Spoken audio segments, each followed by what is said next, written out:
Hi, this is Julie at the Bluebird, and I'm going to answer some frequently asked questions today. Well, the first question that gets asked is, why is this place called the Bluebird? Well, it's because this red brick building was the Bluebird restaurant. It was a long time ago. It's probably been 20 years that it hasn't been running, but as you can see, the buildings are very close, like probably a foot apart. You can't even do that today. But this is the house, which actually was commercial, and this is the restaurant, and it was residential. So you can see that there are issues there. The next frequently asked question here at the Bluebird is, are you selling it? Is it for sale? Well, we do have a for sale sign out here, but it is not the house that's for sale. It is a lot right about here. There's going to be a building lot, and we're hoping to sell that to finance this crazy thing. Okay, I've come in to get myself a cup of tea, and when I came in, it reminded me. One of the most common questions I get asked is, can we keep the carpet? What are you going to do with the carpet? It is spectacular. Pretty wild. It's a wool carpet. When we first moved in, I was very excited about trying to keep a little nostalgia. As we've lived here, the longer we live here, the more I'm ready to get rid of things. I may keep a little piece. I was thinking that it would be kind of nice in a, maybe as a matting in a picture frame, like a picture of the Bluebird. I don't know. We'll see. All right, I have my cup of tea, and I'm going to head on down to the dock there, and we'll have a little chat about a couple other frequently asked questions here at the Bluebird. Okay, have a cup of tea with me down here and enjoy the view. It's very beautiful here, September, and it's still gorgeous.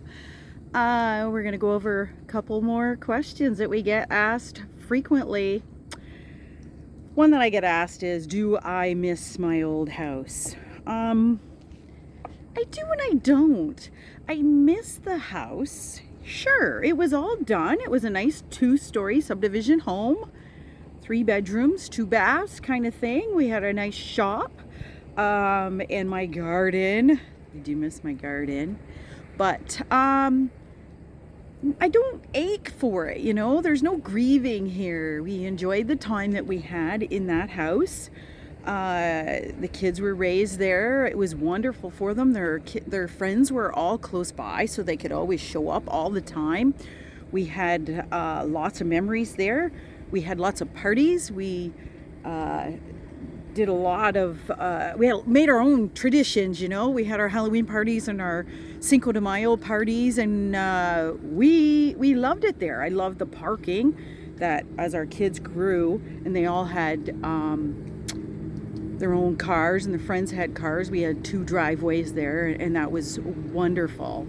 I'm sure Brad misses his big shop, but we still got the big garages at the cottage. So yeah, that's a no. I don't miss it. When I drive by it, I'm curious. So one thing that makes it so easy is that the couple that bought the house love the house. He has Harley motorcycles in that shop. He's got decked out for his Harley motorcycle. They do lots of entertaining there, and she loves the gardens, and she's barely changed a thing. She's just only enhanced anything that was there. So I'm almost excited to see somebody else enjoy our creation. Like, I love the things that we did there, but we were running out of projects to do. I guess you never run out of projects to do, but it just wasn't making sense, the amount that we were putting in for what we would get in return. And our dream was to be on the river. We want our boat on the boat lifts so that we can use it more and enjoy the weather with our friends and family. So no, I don't regret. I guess the question was, do I miss it? I miss it a little bit. No regrets. Enjoying seeing the people that are enjoying our old home. They're putting the love into it.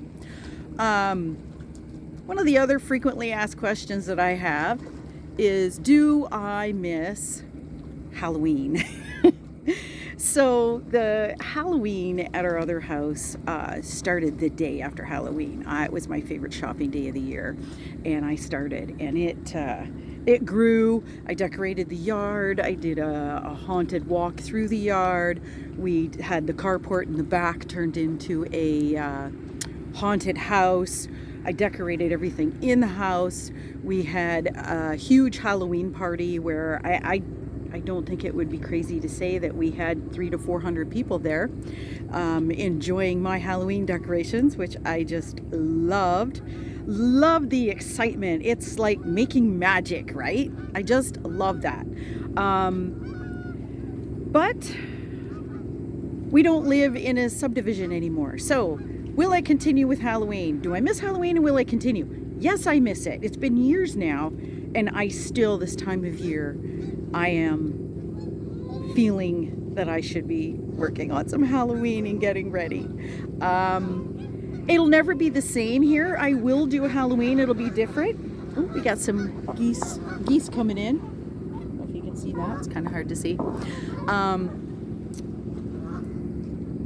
I don't have the kids in the neighborhood. We were in a subdivision, and when kids went back to school and they started on the bus, I used to like to have something different every day when they got off the bus when they first started school, so they could start getting excited about Halloween. And it worked. The kids had all come around. What are you doing? What's this? You should do this. You should do that.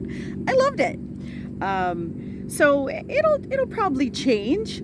I would like to decorate, maybe do some witches dinners, or have some people over. We are lucky to have out this way is Reaper's Realm, which is a destination that people go to, so I'm hoping that they'll want to stop here on the way. Okay, so the big question that we get asked most often is, do you have building permits? When will you get your building permits? Okay, well, it was a lot of work getting to this point, but we're at the point we probably could go get building permits. We have done the rezoning. We have done the severance of the lot. We have gotten a survey. We've secured the property with all the rocks, and we got docs done. Like the next step is to get doing the house, and everybody's like, what's going on? Well, the building does have to be moved. The restaurant does have to be moved. And a concern with that is I don't want to take shingles, bricks, everything off that building and have it sitting all winter exposed. What we do hope to do is prepare the building to be moved in the spring. And part of that is going to have to be a metal frame underneath, because we're probably going to move it with a crane to the side, and we'll dig a basement, and then we'll move it back onto the basement. So your building permits are only good for so long, and we've got to make sure all our ducks are in a row, and then we'll go get building permits. So I sure hope that that's going to happen soon, and I hope you'll come along for the ride. Thanks for watching.